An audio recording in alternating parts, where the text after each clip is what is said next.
Buenas, ¿qué tal? Muy buenas. Bienvenidas, bienvenidos de nuevo aquí a Filosofía Viva, al canal de Filosofía Viva. Hoy nos presento un remanso. Hoy lo que os presento es un curso, un nuevo curso para la temporada que viene, para el curso 2020-2021, que lo vamos a hacer desde aquí, desde Filosofía Viva, en una nueva plataforma que acaba de nacer y que estamos acabando la web. Suponemos que hacia agosto o septiembre podría estar terminada y ya os pasaremos información. Mientras tanto, podéis suscribiros al canal, como siempre os digo, y nada, encantado de que estéis por aquí otra vez. En fin, vamos al tema de hoy. Podría ser un remanso esto, realmente, ¿no? Podría ser un remanso porque es todo un temazo, el diálogo interior o el diálogo interno. Es todo un temazo que nos afecta diariamente, cotidianamente. Ya sabéis que aquí se trata de filosofía, pero se trata de la vida cotidiana. Y esto del diálogo interno, pues bueno, más o menos todo el mundo, más o menos, que le digas cómo te hablas a ti misma, cómo te hablas a ti mismo, o cómo es tu diálogo interno, más o menos nos entendemos, ¿no? De lo que hablamos. Bien, podemos definirlo así muy brevemente como ese flujo de palabras, ¿no? Ese discurso interior con el que nos hablamos a nosotros mismos y que es casi constante, ¿no? Y a veces muy abrumador. De hecho, algunos psicólogos he leído por ahí dicen que en el diálogo interno se producen alrededor de unas 4.000 palabras por minuto. Es una brutalidad. Si habláramos realmente entre nosotros, como nos hablamos cada uno interiormente, sería un mundo insoportable prácticamente, ¿no? Y realmente lo que hacemos es soportar todo eso, cada día soportamos un diálogo interno que a veces es abrumador y que filosóficamente nos interesa, porque precisamente una de las objetivos, uno de los fundamentos de una de las grandes filosofías que siempre os hablo de ella, que es la filosofía estoica, es precisamente el control del diálogo interno, ¿no? Lo que se llama disciplina del consentimiento, que va un poquito de consentir o no consentir los juicios que aparecen constantemente en nuestras cabezas, pero de la cual hablaremos un poco al final del vídeo, ¿vale? Bien, el diálogo interno sí nos puede llevar ¿a qué? Nos puede llevar a la ansiedad, por ejemplo, ¿no? Cuando te has repetido 1000 veces la misma cosa, realmente es causa de muchos trastornos, ¿no? Muchos trastornos psicológicos cuando no conseguimos controlar ese diálogo interno, ¿no? Precisamente por eso, uno de los objetivos o fundamentos de la filosofía estoica antigua era el control del diálogo interno, pero no solo de la filosofía estoica. Si nos vamos a la filosofía epicúrea, por ejemplo, también nos hablaban de creencias latentes que había que sacar a la superficie. Y esas creencias latentes, ¿dónde aparecen, no? Pues precisamente ahí, en el diálogo interno, en la forma de hablarnos a nosotros mismos. Por lo tanto, en los epicúreos también, ¿no? Era importante esto, ¿no? Bien, recordad, como decíamos en el vídeo de pasiones y creencias, que no sé si os lo recomiendo por aquí arriba, no sé en qué lado, recordad que decíamos que no nos hace daño lo que hace nuestro vecino, ¿no? No te hace daño lo que hace tu vecino, te hace daño la opinión que tienes de lo que hace tu vecino, ¿no? Por lo tanto, esa relación entre creencias y emociones perturbadoras o pasiones, volvemos a traerla aquí. Es muy importante esto porque es una de las formas de mejorar nuestra vida cotidiana, realmente. El saber detener, ¿no? El saber detener ese flujo interno de palabras y el saber no creernos absolutamente todo lo que pensamos, ¿no? Bien, hay muchos tipos de diálogo interno, lo veremos en el curso. Puede ser un diálogo interno catastrófico, ¿no? Puede ser un diálogo interno victimista. Hay diálogos internos que pueden ser un poco más sanos, como el autocrítico o el autoexigente. Puede ser autocrítico o autoexigente de una forma sana, pero ojo, porque puedes convertirte también en tu peor enemigo si eres autocrítico o autoexigente de una forma insana. Suelen despertarnos estos diálogos internos emociones perturbadoras, muy perturbadoras, las pasiones de las que hemos hablado en otros vídeos. ¿De qué forma? Una forma muy común es eso que llamamos el juez interior, ¿no?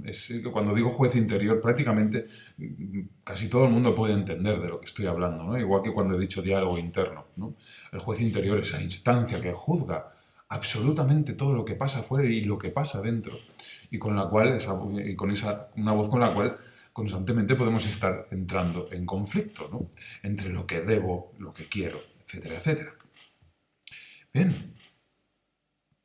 A veces el diálogo interior es, diríamos que incluso mareante. No sé si os ha pasado alguna vez que todavía estáis en la cama recién despiertos y ni siquiera hemos tenido tiempo de contactar con nuestro cuerpo o con el entorno, cuando ya la mente está, digamos, ya tirando una ristra de cosas que hay que hacer durante el día, ¿no? La lista de cosas que hay que hacer durante el día y que se convierten automáticamente en preocupaciones, ¿no? En preocupaciones de lo que voy a tener que hacer de aquí 10 minutos, dentro de 20 minutos, dentro de media hora. Hoy toca esto, hoy toca aquello, hoy toca de más allá, ¿no? Y qué lejos veo la noche y el momento de descansar otra vez, ¿no?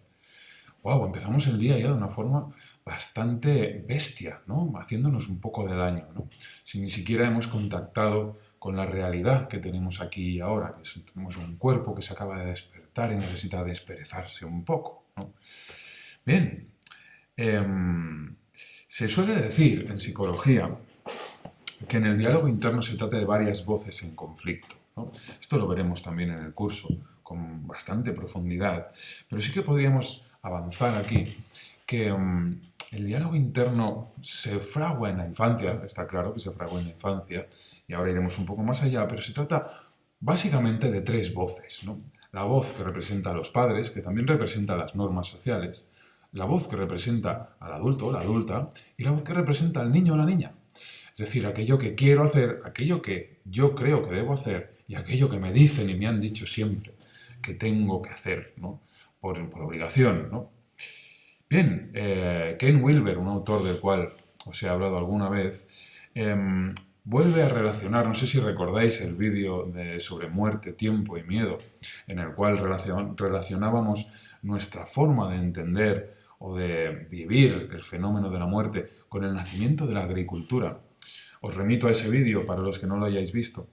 Bien, ahora Ken Wilber nos dice que el nacimiento de la agricultura en la etapa neolítica también tiene mucho que ver con el nacimiento del diálogo interno dentro de la civilización, puesto que la civilización agrícola es mucho más compleja, digamos, ¿no? que las tribus que podían vivir de cazar y recolectar. Por lo tanto, la interiorización de las normas, de las órdenes, es mucho más potente, ¿no? Ahí es donde nace, según Ken Wilber, el diálogo interno tal como lo conocemos ahora, ¿no? Por lo tanto, estaríamos hablando de una interiorización de la norma, ¿no? Una interiorización de la norma que puede ser válida hasta cierto punto, pero que en nuestra civilización, como en muchas cosas, en otros vídeos hemos hablado de esto, nos hemos pasado 7 pueblos en interiorizar normas, ¿no? Y nos convertimos, como diría Claudio Naranjo, en normóticos, ya no en neuróticos, que es aquel que se sale de la norma, sino en normóticos, que es aquel que ha interiorizado tantas normas que ya no sabe vivir sin ellas, ¿no? Y que ya no ni siquiera reconoce sus propios deseos, ¿no? Los normóticos, ¿no? Bien, ¿cómo lo hacemos esto? Lo hacemos de varias maneras, ¿no? Pero sí, más o menos en cuatro maneras básicas, que son muchas más, pero en el curso las desgranaremos. Pero sí que quiero mencionarlas, ¿no? Porque vienen mucho al pelo. Fijaros, a veces nos hablamos en voz alta. Sencillamente, estás en tu casa, suele pasar cuando estás solo, sola, es verdad, pero te hablas en voz alta, ¿no? Te dices cosas a ti mismo o discutes con alguien en voz alta, pero con alguien que no está presente, por lo tanto estás hablando contigo mismo. A veces son susurros. Normalmente suelen ser susurros, ¿no? Sobre todo cuando estamos en presencia de otras personas que están un poco alejadas, pues bueno, suelen ser susurros, ¿no? ¿No? Esto es el diálogo interno que va ahí como una máquina, una maquinaria que no para de hablar. Y nos hablamos con susurros. Pero es que a veces nos hablamos incluso sin susurros. A veces nos hablamos, fijaros bien, poner atención en vuestro diálogo interior. Y fijaros en que muchas veces estamos hablando solo con la glotis y con la lengua. Ni siquiera movemos los labios. Solo un poquito para que salga el aire.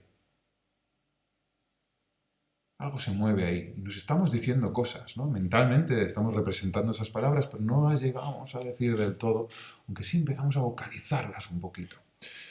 Hay otro tipo incluso de diálogo interno que simplemente necesita tal vez ni respiración, ¿no? Que es el de puro pensamiento, que está ahí, dándole y dándole y dándole. Vaya, Qué complicado, ¿no? Es muy complicado realmente. Pero no lo es tanto. Realmente se puede desgranar todo esto, ¿no? Y es la intención del curso sobre el diálogo interno. Ver un poco psicológicamente cómo nos afecta, pero sobre todo, este es, ya sabéis, ¿no? Filosofía Viva no es solo un canal de filosofía, sino que es un proyecto dedicado a la filosofía. Em, ¿Por qué nos interesa el diálogo interno desde una perspectiva filosófica? Esto sería bien lo que daríamos en el curso, ¿no? Evidentemente, como sabéis, siempre habrá ejemplos de la vida cotidiana y por lo tanto tiraremos de psicología, de biología, de lo que haga falta, ¿no? Pero ¿por qué nos interesa en filosofía y sobre todo en el autoconocimiento filosófico el diálogo interno, ¿no? Bien, a las filósofas, a los filósofos nos interesan mucho las contradicciones y seguramente por eso a veces nos hacemos pesados, ¿no? ¿Por qué nos interesan tanto las contradicciones, no? Nos interesa mucho pillar a una persona en contradicción flagrante. Si me pillo a mí mismo, me duele un poquito más, pero también me gusta. Y sobre todo últimamente, ¿no? Aquello cuando vas conociéndote un poco más, el pillarte en contradicción flagrante a ti mismo, a ti misma, cada vez es más divertido, ¿no? Bien, el diálogo interno es un ámbito en el cual se ponen en evidencia grandes contradicciones. ¿Y contradicción entre qué? Bueno, sobre todo entre lo que decimos a los demás y lo que pensamos. Entre lo que viene a ser nuestra filosofía de cara a la galería y lo que viene a ser nuestra filosofía personal operativa, como diría Mónica Caballé, que es la que nos lleva realmente a la relación real que tenemos con nosotros mismos y a la relación que subterráneamente vamos teniendo con los demás. Un ejemplo de la propia Mónica. Un señor que dice, que suele decir en sus conversaciones que todos somos iguales en dignidad y en humanidad y en esencia y en valor intrínseco. Todos somos iguales en humanidad, en dignidad, en esencia y en valor intrínseco, ¿no? Bien, pero luego, en confianza, este mismo señor, este mismo hombre, puede ser un hombre, una mujer o quien sea, ¿no? Suele decir que se siente muy inferior a los demás y que en su diálogo interno se dice cosas a sí mismo como no vales lo suficiente, como no eres suficiente, como siempre haces las cosas mal, como que siempre te comparas, siempre se compara con los demás, no mira qué bien lo hace aquel y tú qué mal lo haces, ¿no? Flagrante contradicción, ¿no? El decir delante de todo el mundo, ¿no? En las conversaciones, tomando un café en un bar, en las conversaciones de familia o en cualquier otro ámbito, ¿no? En el gimnasio donde tú quieras, ¿no? O en la fábrica donde trabajes, todos somos iguales en dignidad y luego interiormente sentirte tan inferior a los demás. El diálogo interno suele ser un ámbito en el cual nos sentimos inferiores a los demás, precisamente porque viene de una internalización, interiorización de la voz del padre, ¿no? De la voz del padre o de la madre, ¿no? De las órdenes, ¿no? Que tenemos que seguir y por lo tanto nos hace que nos quedemos pequeñitos, ¿no? Es una forma de hacernos quedar pequeñitos a nosotros mismos, ¿no? Impedirnos a nosotros mismos ir un poco más allá, ¿no? Hay otras personas que les pasa casi que lo contrario, diríamos que lo contrario, pero en el fondo no es lo contrario. Hay personas que necesitan sentirse superiores, ¿no? Tienen diálogos internos tipo, si no te impones te aplastarán, ¿no? Bien, sí, pero si desgranamos un poquito, ese diálogo interno también puede venir de un sentimiento de inferioridad previo. Todo esto es lo que vamos a desgranar en el curso sobre el diálogo interno de Filosofía Viva. Pero vamos a seguir un poquito más. ¿Por qué? ¿Por qué es interesante esto, ¿no? ¿Por qué es interesante explicitar la filosofía personal real de cada uno, de cada una, ¿no?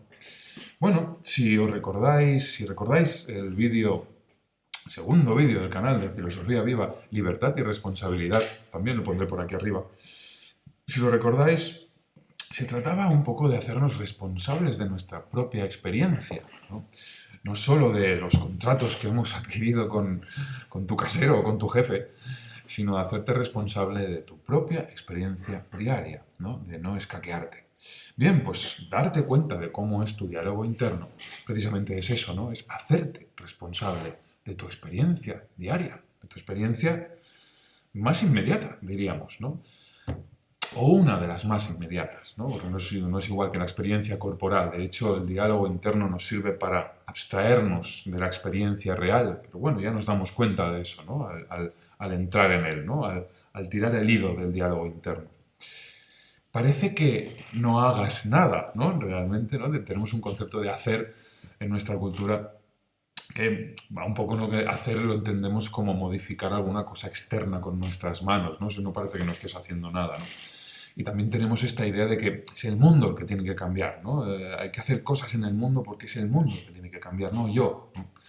Respecto de esto, Jiddu Krishnamurti, del cual volveré a hablar muy brevemente, en muy poquito tiempo, solía decir algo que viene como al pelo, ¿no? Que el mundo es el reflejo de nuestra vida interior, ¿no?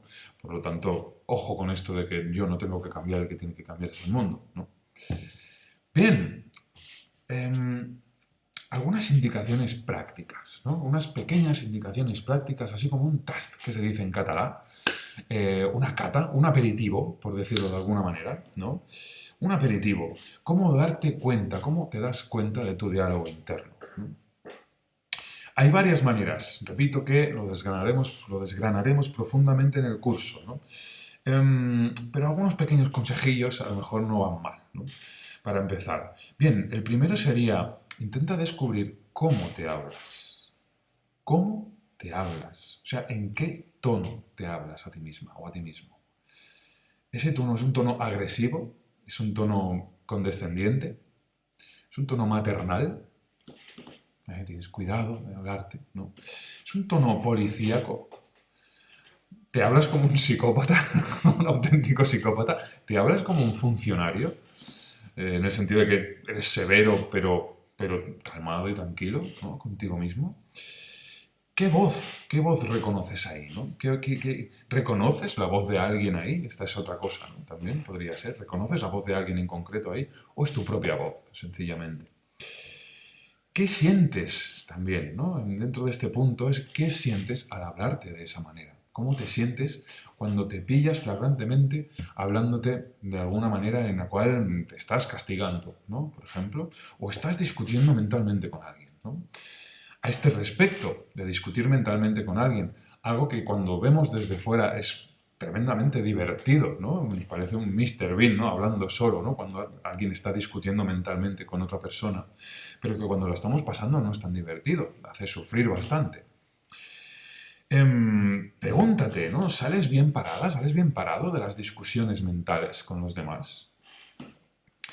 Es decir, acabas siendo tú el bueno y el que tiene la razón. ¿Por qué crees que es eso? ¿En qué tipo de persona te conviertes? ¿No? ¿En qué tipo de persona te conviertes cuando discutes interiormente con otras personas? ¿No? Con tu madre o con tu jefe o con tu amigo, ¿no? O con tu pareja o con tu hija, ¿no? ¿En qué tipo de persona te conviertes cuando discutes interiormente contigo? Este podría ser un primer abordaje, digamos, del problema, ¿no? Una primera indagación. Y esto se hace, cuidado, es que esto se hace en el día a día, esto no hay otra forma de hacerlo que en el día a día, y además esto nadie lo puede hacer por ti. Nadie lo puede hacer por ti, me parece que es suficientemente evidente que nadie lo puede hacer por ti. Con lo cual es un acto deliberado, de libertad y de responsabilidad, de responsabilizarte de tu propia experiencia. Hay otras formas también de indagar en el diálogo interno. Hay veces que, como hemos dicho en otros vídeos, hay creencias que quedan ahí ocultas, opacas, engrisecidas por el tiempo, como detrás una cortina de humo, ¿no? Entre bastidores, podríamos decir, ¿no? Vemos el teatro, pero no vemos quién está moviendo los hilos ahí, ¿no? Y hay algunas creencias que hemos examinado en otros vídeos que son de este tipo, ¿no? Semi-inconscientes un poco. Bien, hay un método que también propone Mónica Caballé y del cual vamos a pasar por encima un poquito ahora. Hay un método que se trata de fijarte en una emoción recurrente que tengas, ¿no? Puede ser una emoción, bueno, que te perturbe un poco, ¿no? Una emoción de desasosiego, una emoción de impaciencia, una emoción de miedo, pero es un poco vaga y está ahí casi siempre, ¿no? Te acompaña. Bien, de lo que se trata es, en este método, de poner voz a lo que parece no tener voz. Es decir, a esa emoción perturbadora, intentar ponerle voz para ver qué diría esa emoción, ¿no? Este método no se corresponde con otro método que es muy parecido. Cuando indagas en métodos de indagación corporal, a veces sí que nos encontramos con, por ejemplo, bloqueos, nudos musculares, y el terapeuta te dice, intenta poner voz a ese bloqueo, ¿no? Esto es un poco distinto. Realmente lo que hay detrás de un bloqueo emocional como el que propone Mónica Caballé siempre es una creencia, ¿no? Y siempre se puede traducir en palabras y siempre está dentro de nuestro diálogo interno. Lo que pasa es que está ahí de una forma en que esas palabras no las oímos, ni las escuchamos, ni nos las decimos, ¿no? El ejemplo podría ser, detrás de esta emoción de impaciencia constante puede existir la creencia, yo sé lo que el otro necesita. Yo sé lo que el otro necesita. Fijaros, esto es una creencia que casi que es inconfesable, ¿no? O sea, podríamos decir que casi todo el mundo ha pasado por ahí en algún momento de su vida, ¿no? Yo sé, es decir, que nos creemos que sabemos lo que el otro necesita. Hay personas que viven constantemente ahí. Pero casi todos hemos pasado por ahí y, sin embargo, en las conversaciones habituales que tenemos con las familias, con los amigos, lo que solemos decir más que nada es, bueno, cada uno ya sabe lo que hace, no hay que dejar a la gente porque cada uno ya sabemos lo que hacemos, ¿no? Cada uno es libre, cada uno, cada uno hace mucha gracia a veces porque te das cuenta de que es dicho por personas que en realidad, hostia, quieren tener un control total de las personas queridas, de los que les rodean, ¿no? Y ahí nos encontramos otra vez con una de esas maravillosas y flagrantes contradicciones en las cuales la filosofía práctica se fija más, ¿no? Los filósofos prácticos nos fijamos más, ¿no? Y que cuando descubrimos en nosotros mismos, pues bueno, al principio duele y luego va dejando de doler. Otra cosa que podrías hacer para examinar tu diálogo interior sería examinar los juicios que haces de los demás, ¿no? ¿Cómo juzgas a los demás, ¿no? Cuando vas en tren, cuando vas en coche, ¿no? Desde el típico, ¿no? Eso que lo típico que se escapa, ¿no? Se escapa cuando vas en coche y alguno hace una maniobra un poco extraña, ¿no? Le insultas. En el trabajo, en una tienda, en la cola del tren, ¿no? Yo qué sé, ves a alguien comprando algo que a ti te parece ridículo y sale ese juicio, ¿no? Me parece ridículo esto. O quedas con una persona a través del Mythic o de Tinder o de estas plataformas, ¿no? Quedas con alguien y lo primero que aparece, ¿no? Es un montón de juicios hacia esa persona, ¿no? Pueden ser agradables algunos y pueden ser desagradables otros, ¿no? Examinar todos esos juicios habla mucho de ti, habla mucho de tus creencias, habla mucho de tu forma de ver el mundo, tu cosmovisión, tus valores heredados y creados a través de tu experiencia también. ¿Bien? Bien, vamos acabando. En la presentación de este curso, repito, ¿no? Curso del diálogo interno de filosofía viva. Jiddu Krishnamurti, hemos hablado hace un momento de él. Voy a repetir lo que decía, ¿no? Krishnamurti se repetía un montón, ¿no? Es un filósofo que lo llevo dentro, diría que en casi todas mis células hay algo de Krishnamurti, pero que hace más de un año que no leo, ¿no? ¿Por qué? Porque se repetía tanto, decía tanto siempre las mismas cosas, que uno, leyendo un libro, acaba permeándote mucho, ¿no? Y una de las cosas que siempre decía, ¿no? Es que eso, ¿no? Lo que acabo de decir hace un momento, ¿no? Que el mundo exterior es un reflejo de cómo vivimos internamente. Vamos a ver cómo queremos entonces que sea el mundo, ¿no? Si realmente nuestra vida interna, en muchos sentidos, pero en nuestro diálogo interno concretamente, es un absoluto desorden, ¿no? A veces no entendemos por qué viene esta voz, de dónde viene esta voz, cómo enfrentarnos a estas voces, cómo distanciarnos de ellas, cómo identificarlas siquiera, o cómo desidentificarnos de ellas, ¿no? Cómo dejar de creérnoslas, ¿no? Bien, a este respecto hay una técnica estoica que se llamaba la disciplina del consentimiento, ¿no? Y que esto hablaremos muy profundamente también en el curso. Podría definirse de muchas maneras y es mucho más complejo que lo que voy a decir, pero a grandes rasgos podría expresarse de esta manera. Siento, pero no consiento. Siento, pero no consiento. ¿Qué quiere decir esto? Siento en mi interior, ¿no? Siento en mi interior y esto duele, ¿no? Como decía Séneca, ¿qué virtud hay en soportar aquello que no se siente? Es decir, que hay personas, ¿no?, que ante la adversidad se han hecho tan de hierro que ya llegan prácticamente a casi que a no sentir, ¿no? Y que Séneca diría, ¿qué virtud hay en eso?, ¿no? La virtud está en el sentir realmente. Siento este dolor, ¿no? Esto me está doliendo, ¿no? Siento en mi interior, pero no consiento en mi juicio. No consiento que mi juicio se desboque, digamos, ¿no? No consiento que mi juicio me diga que esto es catastrófico, ¿no? Que esto está pasando, que es catastrófico, o que me mengua mi dignidad humana, o que va a acabar conmigo, o que no merezco el respeto de nadie, o que esa persona está haciendo esto para hacerme daño exclusivamente a mí, ¿no? Es el control del juicio, ¿no? Eso es la disciplina del consentimiento, ¿no? A este respecto va muy bien poner atención al cuerpo. Sobre el cuerpo hablaremos en un próximo remanso y engancharemos con todo esto del diálogo interno porque aunque no lo parezca, tiene mucho que ver. Solo prueba, realmente, o en un momento dado, en el momento en que estés muy enganchada, muy enganchado al diálogo interno y veas que no puedes salir, ¿no?, que te estás machacando, prueba sencillamente a poner atención a tu cuerpo, a tu respiración. Aquí, ¿qué está pasando aquí? ¿Dónde está la tensión? No pongas voz a nada. Verás que realmente tu diálogo interno muchas veces lo que trata de hacer es hacerte huir de la experiencia real.